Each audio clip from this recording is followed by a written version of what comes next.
Rasulullah alayhi salam said, He is not from us, He is not from us, He is not from us.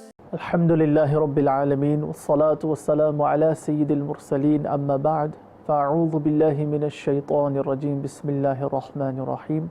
As-salatu wassalamu alayka ya Rasulallah, wa ala alika wa ashabika ya Habiballah.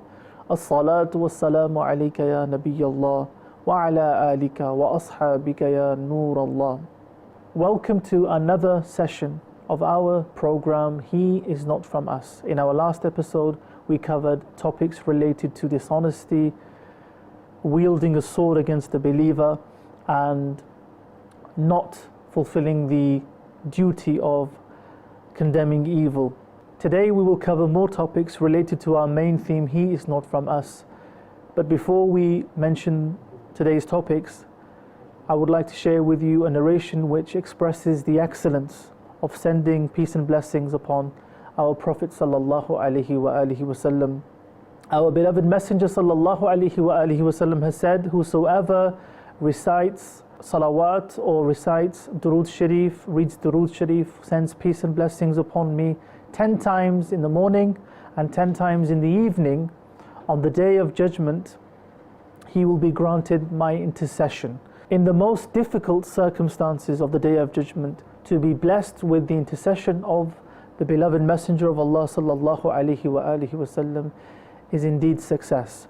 And we pray and we strive to attain the prophetic intercession through reciting or sending gifts of salawat in favor of the Prophet sallallahu alaihi wasallam. The first hadith which I would like to mention to you is mentioned in Abu Dawud. Our beloved Prophet sallallahu alaihi wasallam said, "Man intahaba nuhbatan mashhuratan falaysa minna." Whosoever loots or steals openly, he is not from us. So the individual who steals or from other people, who loots other people, obviously this is done in an open way, in a public way. The Messenger of Allah sallallahu alaihi wasallam has said, such a person is not from us. He is not following the prophetic way, and he has strayed from the teachings of the Messenger of Allah sallallahu alaihi wasallam. Especially in the prophetic era and in that time, in the outskirts of the cities, there was always a danger where there were brigands in the mountains, thieves who would loot caravans. And even in this modern day and age, unfortunately, we hear of accounts where people are attacked and their possessions are taken from them, whether it's gold or money or any other item of value. So an individual who loots others, who steals from others openly, publicly, is sinful and has strayed from the way of the Messenger of Allah sallallahu alaihi wasallam. It is not common today, or as common maybe as it may have been some hundreds of years ago, but unfortunately there are still places and there are still occurrences where people have been attacked and things have been stolen from them. So we share this prophetic narration as a reminder that this has nothing to do with Islam, and anyone trying to justify it by saying that it is an act against people who do not belong to the faith, even such oppression towards people of another faith is not justified. Looting or stealing from people goes against the way of the Messenger of Allah sallallahu alaihi wasallam. In another hadith, our beloved Prophet sallallahu alaihi wasallam has said, "Laysa minna man khasha musliman aw darrahu aw makarahu." Our Prophet sallallahu alaihi wasallam said, he is not from us who is dishonest with a believer, causes him a loss and deceives him. A true believer does not deceive another believer, and he wants benefit for his Muslim brother. This is expressed in the following incident. Sayyiduna Sari Saqati alayhi rahmah, he once purchased some almonds, and according to the rate in his mind, he set a profit for the almonds which he purchased. So he purchased them for 60 dinar, and he wrote in his book, in his accounts, that he would sell it for 63, meaning that every 10 dinar he attains a profit of half a dinar being a gold coin. What he didn't know was that the rate of the almonds had actually changed, and this happened within days. The rate actually changed from 60 to 90, but he had already appointed 63 as his selling price in his accounts, and this was his intention. So one day he was selling, and the commission agent of that market, who was actually responsible to ensure that the rates are the same in the market, and the traders, they know what the market rate is for items, he came to buy from Sayyidina Sari Saqti alayhi rahmah. And Sayyidina Sari Saqti alayhi rahmah, he questioned him, he said, how much for those almonds? Sayyidina Sari Saqti alayhi rahmah said 63 dinar. And this man, he was a pious man, this commission agent, and he actually said to Sayyidina Sari Saqti alayhi rahmah that the market value is 90 dinar for what you're selling. So you're selling for 63, but the value now is 90. Sayyidina Sari Saqati alayhi rahmah said, I cannot break an oath, meaning I've written it down now. I decided, or I wrote that I would sell for this, so I won't go against my word. And the commission agent, he replied, he said, I have made this intention that I will not deceive another believer. Allah is my witness. So you may be selling for 63, but I will pay you 90, which is the actual price for that item. So here, the lesson that we learn is that a believer should be looking out for another believer, should want what is best for another believer.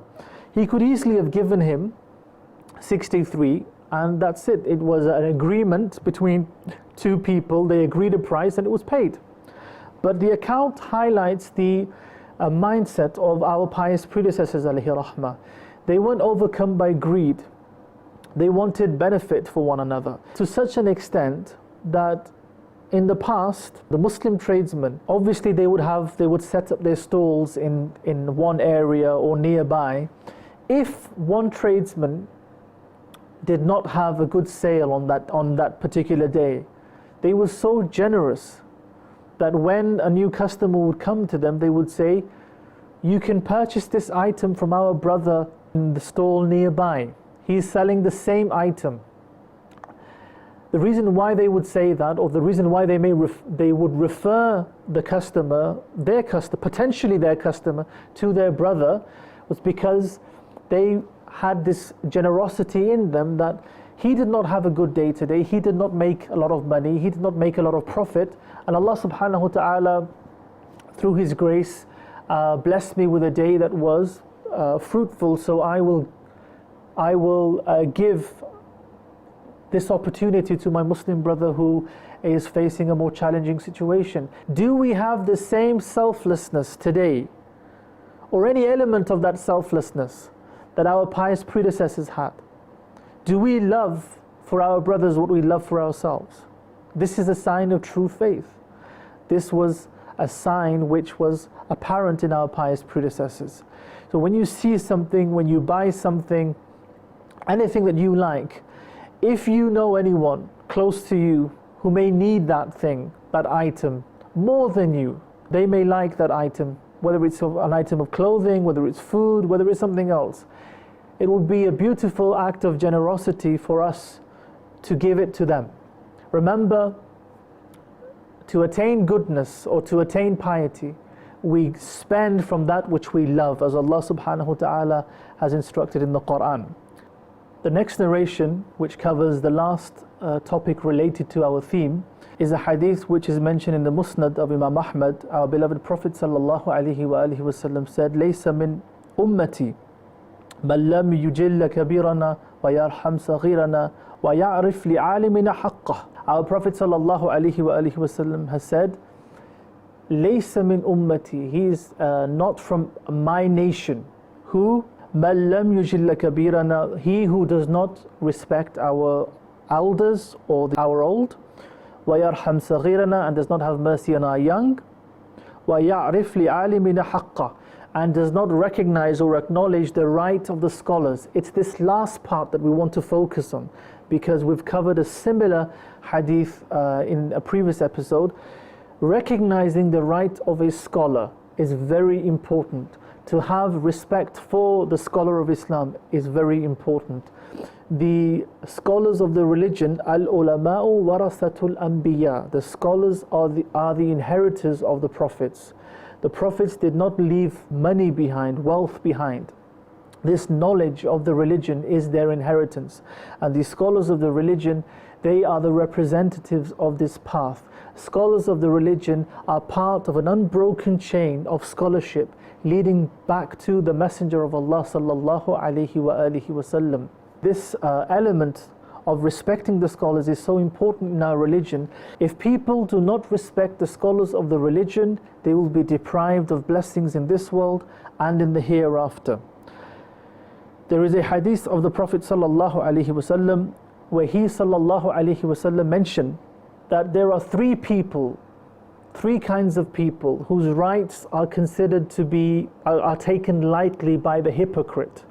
So the hypocrites, they consider the rights of the following three people to be light, meaning they don't fulfill the rights of the following three people. Number one, he who attained old age in Islam, he who reached old age in Islam. So not respecting an elderly believer is a trait of a hypocrite. Second, the scholar of religion. Third, the just king, or the one who prefers justice. Someone who takes the rights or the right of these three individuals lightly is affected by hypocrisy. And what kind of respect did the people of the past have for scholars? An example I would like to give. Once Khalifa Harun Rashid was settled with his army in a city. Suddenly in that city, people began to rush around. And people began to flock, basically. They began to rush towards the outskirts of the city. And they were almost trampling on each other. Dust was raised. All this commotion. One of the women who was standing in one of the towers of the palace asked about this commotion, and she inquired from her companion. She said, why is there so much, why are people rushing? What is going on? Who is coming? The woman was told that the people are rushing because Sayyiduna Abdullah bin Mubarak, the great scholar from Khurasan, is about to enter the city and people are rushing to welcome him. That's when she said that this is a kingly way, this is kingship, this is how kings really are like. This is the way kings are welcomed. Harun Rashid gathers people around him, or people gather around him due to being enforced. But this willingness of the people to rush and welcome, this is a true mark and a true sign of a king. And what she was saying was, in other words, she was saying that the scholars, the great scholars of the religion, are like kings in the religion, and this is why people flock to welcome them. And the last thing I would like to mention, people who do not have respect for scholarly figures, if they read in our history, great leaders showed utmost humility to scholarly figures in Islam. And the example I would like to give is of Harun Rashid himself. It is narrated that once Khalifa Harun Rashid invited the great scholar Sayyiduna Abu Muawiyah Muhammad Darir, who was blind. The Shaykh sat down and Harun Rashid decided to pour water onto his hands for his hands to be washed before the meal. As he was pouring water, Harun Rashid said to the Shaykh, Ya Shaykh, do you know who is pouring water for you to wash your hands? And the Shaykh replied, no. Harun Rashid, the Khalifa, he said, Harun. And that's when the Shaykh, he expressed a supplication from his heart. And he said, the way you have respected knowledge, may Allah subhanahu wa ta'ala give you honor too, or honor you, meaning grant you honor as well.